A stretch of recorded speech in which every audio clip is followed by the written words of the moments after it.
um sensor de pressão. Então, a primeira coisa que a gente vai ver aqui é a nossa bomba mecânica. Ela é de estado mecânico. Ela não precisa de sinal elétrico para trabalhar. Virou arranque, o comando de válvula gera bombeamento e ela gera fluxo. É que nem bomba de óleo do motor.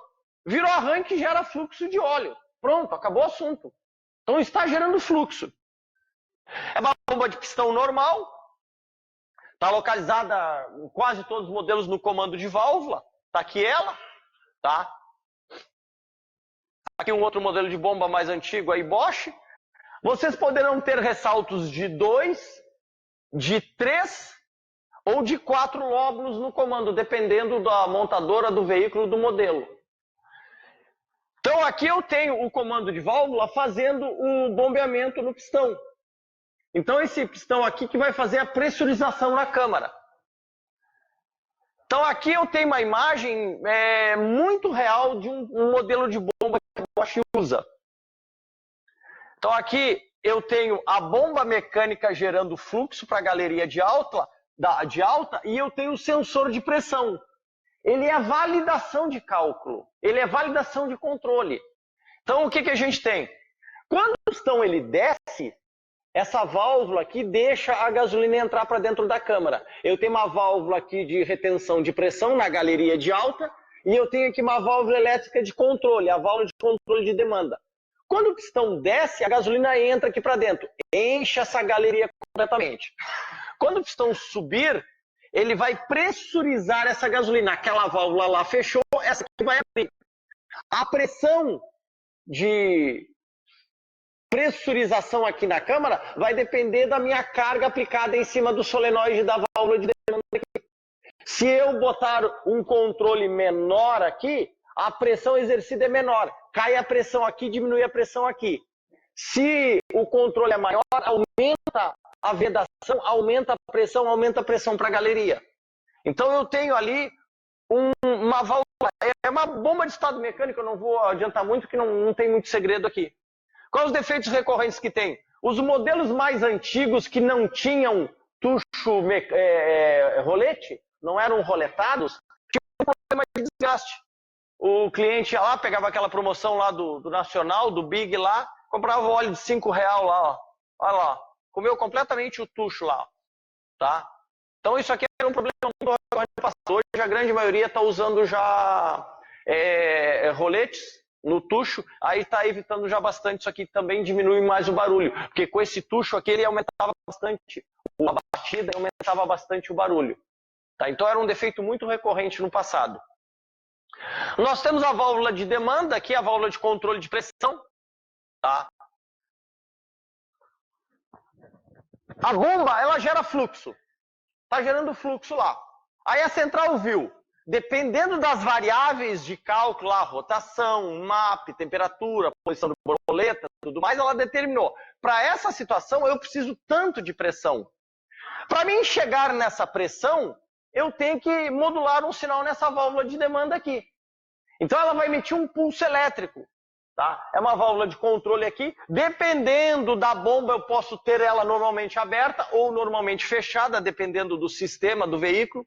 As que são normalmente abertas, ela modula para fechar. Se houver uma falha no sistema, a pressão da galeria cai. Tem os modos, tem as bombas que tem a normalmente fechada. Ela modula para abrir. Se houver uma falha no sistema, a pressão vai lá para 140 bar. Toda a família FSI mais antiga, ela trabalha com válvula fechada.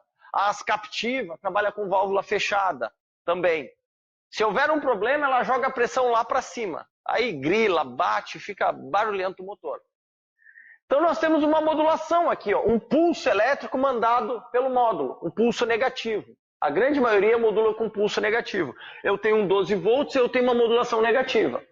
Quando esse pulso aqui é menor, é mais estreito, a ativação aqui é menor. Então vai cair a minha pressão lá na galeria.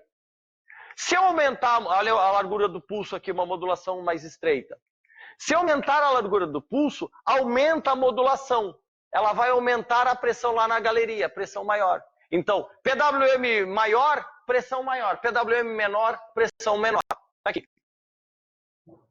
Então aqui eu tenho alguns problemas, analisando aqui com o PDL, tá? Alguns problemas numa captiva 2.4 aqui, tinha problema de controle de pressão, baixa tensão no circuito de controle do regulador de pressão. Aqui era problema de chicote elétrico, essa captiva, tinha defeito de chicote elétrico. Muito comum na família FSI mais antiga, se vocês forem olhar, a central está bem ali na caixa d'água ali, e aí o cliente tem a árvore no pátio lá, enche de folha a caixa d'água, dá uma chuva e transborda a água, enche a central de injeção. Eu peguei alguns modelos aqui, não vou exagerar muito, uns 6, 7 modelos com o pino por causa que, como esse aqui é um solenoide que tem corrente constante em cima dele, tá? Ele degola justamente o pino de controle da válvula. É muito comum na família FSI mais antiga, de 2005 a 2007, tá? Que era com as Bosch 9510. Tá? Olha aqui, ó, sensor de pressão de combustível, baixa pressão. Então aqui eu posso ter um problema também no solenoide, na parte de controle de pressão. Tá? Desempenho do regulador de pressão do combustível. Eu não tenho como fazer uma dissertação agora, porque o tempo não nos permite, tá? Mas existe toda uma análise lógica para a gente chegar e determinar aonde existe o problema. Tá? Isso dentro do nosso treinamento de injeção direta, a gente aborda isso mais a fundo. Vejam bem, eu vou tentar resumir tudo em 1 hora. 24 horas de curso é uma coisa, 1 hora de palestra é outra coisa bem diferente, tá? Então aqui eu tenho um sinal de modulação, esse aqui é um Audi 2013, 14, é o sinal de modulação da válvula, a modulação que a central dá em cima do solenoide lá da válvula, ok? E nós temos o sensor de pressão. O sensor de pressão, ele é validação de cálculo. Primeiro eu comecei com requisição, pedal de acelerador. Requisitei tanto de carga do motor. Aí ela calculou TPS, posição de borboleta, MAP e rotação. Olha, ele pediu 50% de aceleração. Eu vou jogar o motor em tal rotação. Então, entrou tanto de ar pela fresta da borboleta. Eu tenho que botar tanto de combustível. Só que ela tem que saber que essa pressão é a ideal. Então ela tem que validar este comando que está sendo dado. Quem é que ela vai comandar para a pressão chegar no fator ideal? A válvula de comando, não é? Não é a válvula de demanda? Ela não tem que modular em cima da válvula para a pressão chegar lá no valor? A bomba não está girando? Ela não está gerando fluxo, a bomba? Imagine a bomba de óleo. Quem é que regula a pressão de óleo do motor? A válvula mecânica que tem na bomba de óleo. Então a bomba de óleo gira, ela gera fluxo. Quem regula a pressão interna é a válvula mecânica. Essa bomba aqui, ela gira, ela gera fluxo. Quem é que vai regular a pressão da galeria? A válvula de controle de demanda. Só que aí a central tem que saber se o comando que ela está dando em cima da válvula é o correto. Porque ela precisa saber, olha, agora nessa situação eu botei carga, eu tenho que levar a pressão a... Quanto é que trabalha o UP na marcha lenta? Você sabe o UP TSI na marcha lenta? Já viram alguma vez? 110 bar na marcha lenta o UP trabalha. 110 bar na marcha lenta. O Jetta 1.4 vai com 120 bar na marcha lenta. O UP vai a 250 bar de máxima. O Jetta também vai a 250, 260 de máxima. Tá? Então, como é que ela vai saber que tem 110 bar na galeria? Põe uma validação, põe um sensor de pressão. Ele vai validar e dizer assim, a central foi lá e assim, olha, nessa situação aí, eu tenho que botar 150 bar de pressão. Ela vai lá e dá o comando da válvula, comanda a válvula, e fica cuidando do sensor. 120, 130, 140, 150, ó, fechou. Então, isso também existe um casamento muito importante. Porque ela sabe que ela tem que dar tanto de modulação e o sensor tem que responder tanto. Se não bater, ela acusa erro no sistema e pode desabilitar o funcionamento em algumas situações. Então o sensor é um sensor piezo-resistivo. Ele altera a resistência do circuito em função do peso. Eu não vou falar de como é que é a montagem dentro do módulo. Dentro do módulo tem um circuito lá. A gente chama que tem um pull-up dentro do módulo. Ele traz o sinal para cima numa linguagem da eletrônica. Então, esse sensor aqui, ele altera essa tensão desses circuitos dentro do módulo. Tá? Então, é para isso que ele serve de efeito piezo-resistivo, alterar a resistência em função do peso. Então, aqui eu tenho um exemplo, uma BMW X6, olha a pressão do sensor aqui, olha lá, ó, 46 bar na marcha lenta lá, 46,3 bar 46.317 hectopascais aqui. Então aqui está a pressão da linha de alta. Aqui eu tenho a pressão da linha de baixa, o sensor de pressão. 5 bar na marcha lenta, 5,03 bar lá, 5.036 hectopascais. Então eu estou utilizando o PDL aqui para mim já fazer uma avaliação da linha de alta. O veículo não pega, vira arranque e olha a pressão, para ver se vai subir ou não. Não sobe a pressão. Ou é problema de bomba, ou é gasolina no tanque, ou não botou gasolina, ou é a bomba lá no tanque que está com defeito, a bomba elétrica no tanque está com defeito, alguma coisa está acontecendo. Ou o sensor pode estar com defeito também. Então o sensor, ele está na galeria para mim validar, para validar para a central que o comando que ela deu em cima do solenoide é o correto. Ela sabe, tem que jogar a pressão a 200 bar. Dá o pulso, modula o sinal e vê se o sensor vai responder de maneira correta. Então ele é primordial. Eu posso deixar esse injetor aberto 100% do tempo? Não, é injeção direta, ele vai injetar dentro da câmara, não posso deixar. Então, como é que eu ponho a massa de combustível dentro do cilindro de maneira perfeita? Aumentando a pressão. Como é que a central vai enxergar a pressão? Ela é pior do que eu, tirou os óculos, não enxerga, nem consegue definir o pessoal lá de trás lá. Pior do que eu, é cega. Então ela tem que ter alguém para mostrar para ela a pressão dentro da galeria, a pressão real. Porque esse veículo ele trabalha por variação de pressão, ele não trabalha por variação de tempo. Então a pressão aqui é primordial, é pré-determinante. Então aqui nós temos alguns exemplos, analisando a linha de alta pressão, aqui é uma Captiva 2.4 2012. Aqui eu tenho pressão objetivo, pressão-alvo, e eu tenho a pressão corrigida. Então aqui eu tenho a minha pressão corrigida e a pressão-alvo. Ela tem que tentar mandar uma modulação no solenoide para que a pressão objetivo, pressão-alvo, seja muito próxima da pressão corrigida. Então, se der uma discrepância aqui, tem algo errado no sistema. Então, eu tenho que aproveitar esses meus parâmetros que eu tenho, esses parâmetros que tem equipamento para me fazer a análise. Aqui eu já tenho até a função de tensão me ajudando para me avaliar. Tá? Eu peguei agora, semana passada, não lembro onde é que foi, aí tinha um carro que estava com 1.000 bar, com 100 e poucos bar de pressão, estava com erro no sensor. Tá? E tinha um defeito e estava desabilitando. Eu não lembro mais onde é que foi essa situação. Foi agora, alguns dias atrás. Aqui eu tenho mais alguns códigos de falha. Tá? Aqui está o sinal analisando com o osciloscópio, com o PDL. O sinal do sensor é um sinal analógico. Ele tem uma variação de tensão aqui. Que hora é? Falta pouquinho. Tá, falta pouquinho aqui. Falta pouquinho, Patrícia. Tá? Então aqui tá os nossos injetores. Tá? Que é digamos, hoje é o foco da palestra até para a gente entender alguns detalhes que o Patrício vai trazer de problemas inerentes. É muito comum isso aqui. Eu pego uma diversidade muito grande de problemas em função de injetores. Então o injetor é o principal de tudo, porque sem ele eu não faço a injeção dentro da câmara. Eu não tenho como fazer a injeção lá dentro da câmara. Aqui eu tenho uma versão moderna. Aqui eu tenho um injetor... injetor das BMW, que é um injetor que ele é peso elétrico. Aqui é a família moderna também das BMW. Tá? Gentilmente fornecido ao pessoal lá da BMW Power. Agradece o pessoal lá. Quer que veio o pessoal da BMW Power aí ou não? Estão escondidos lá. Eu achei que fosse daqui, tivesse aqui na frente. Obrigado pela atenção de vocês. Está aqui as pecinhas de vocês.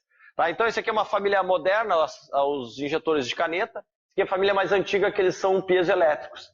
E dão bastante problemas estes injetores aqui, pessoal. Tá? Dão problema em função da qualidade do nosso combustível, né? Não é que a peça em si, mas ainda bem que dá problema. Então os injetores, eles fazem a pulverização direto dentro da câmara de combustão. É um solenoide. Como eu tenho pressões elevadas, tá? Ali está a ponta do injetor, fazendo a injeção lá dentro da câmara de combustão, tá ali. Já peguei casos de ter que trocar o cabeçote, porque o injetor não saiu mais. Agarrou lá, o cliente fazia trilha com o carro, lavava o motor, e foi entrando água, foi entrando água, foi entrando água, e o resto da história vocês já sabem o que aconteceu. Tá? Não saiu mais o injetor, nem batendo com um toca-pino aqui. Imagine, esse aqui até não deve... Tem algum problema nas BM de agarrar o injetor? Já pegaram alguma coisa? Não. Nas BMW, agarrar o injetor no cabeçote, já pegaram alguma coisa lá? Pessoal da BM Power? Sim. E tiveram que trocar o cabeçote ou não foi necessário? Não foi preciso? Consegue? A família Volkswagen, eu já peguei casos aí, Audi, de agarrar no cabeçote e não conseguir sair. Tá? Então tá aqui a ponta do injetor, olha ali, ó. Ele está direto, digamos, a toda a explosão que ocorre na câmara. Então vocês poderão ter problema de vazão de injetores. E isso provoca falhas de ignição. Então o que é o mais comum? Se ele apresentar falha de ignição, funcionamento errático, antes de mexer em injetor, porque dependendo do modelo é um pouco mais difícil, examinem velas, deixem na posição que estão. Examinem as velas. Se as velas estiverem até boas, em estado de queima, façam um rodízio de bobinas para ver. Troquem de posições as bobinas, marquem, para evitar de estar tirando o injetor desnecessariamente. Agora nós temos até... No passado, há pouco tempo atrás, não tínhamos máquina, agora nós já temos uma máquina. Eu já presenciei, eu vi a máquina funcionando e posso assinar embaixo para vocês e dizer assim, a máquina funciona de maneira fantástica. Eu estava esperando, eu já tinha tido alguns contatos com algumas pessoas que disseram que estava vindo uma máquina e ela chegou agora. Tá? Então ela funciona, já foi comprovado de maneira prática. Então agora nós já temos uma direção para poder dar para o nosso cliente. Então vocês podem ver aqui que este veículo estava com uma falha, o tempo de injeção do cilindro 2 estava diferente dos outros cilindros aqui, ó. Ele estava com um tempo completamente diferente, 7,24, 7,45, 7,30, 7,20, 7,11, 6,99. Ele estava com um atracamento diferente nesse momento aqui. Tá? Então nós tínhamos um atracamento diferenciado nesse cilindro aqui, um desequilíbrio de queima aqui, possivelmente por problemas de vazão nesse injetor, alguma coisa deveria estar ocorrendo. Tá? Não foi possível fazer uma análise mais a fundo. Então no momento específico lá. Então esses injetores eles têm um disparo capacitivo. Eles disparam entre 40 e 70 volts, dependendo do sistema. Primeiro, tem que tirar o injetor da posição fechada. Como ele tem uma pressão muito elevada nele, eles dão um pulso muito grande de tensão, de 40 a 70 volts, dependendo do sistema. Depois que ele dá esse pulso em cima do injetor, que tirou o injetor da posição de descanso, ele não pode deixar 70 volts, 40 volts em cima do injetor. Então o que ele faz? Ele cria uma modulação de 12, a gente chama corrente de manutenção. Ele chega a dar assim 12 amperes, eu já peguei, ele dá 12 amperes em cima do injetor e depois ele baixa para uns 5 amperes em média. Então ele dá esses 12 amperes, aqui dá 70 volts, 50 volts, que dá uns 12 amperes, depois ele fica modulando 12, para deixar a corrente menor em cima da bobina para não aquecer tanto. Então isso aqui a gente chama corrente de manutenção. Tá? Aqui nós temos uma S10 2015, pegando o sinal de rotação e de fase e o pulso dos injetores também.